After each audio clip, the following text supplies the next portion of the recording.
to basically cleanse, purify, bless, banish, all of that.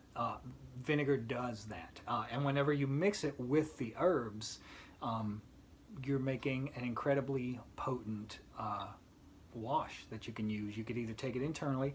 John Michael Greer, who he said that this is the only magical operation he knows of that can also be used to jazz up a green salad.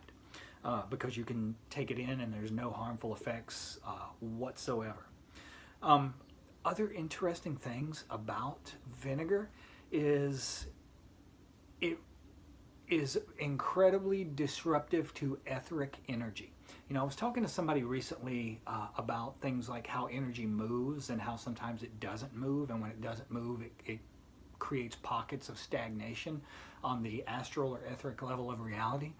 And you know, the way you can see this really easily is in basements. You know, a lot of times basements are these underground places, no windows, there's no energy flowing in there at all. So the energy just sits and it stagnates.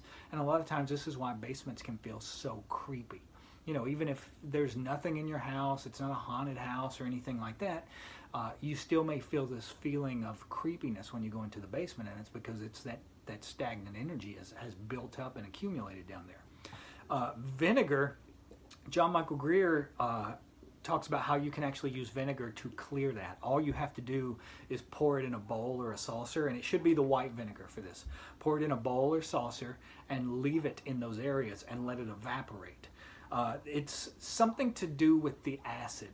Vinegar is basically acid and water by things that have been left to ferment too long. That's where the acid comes from.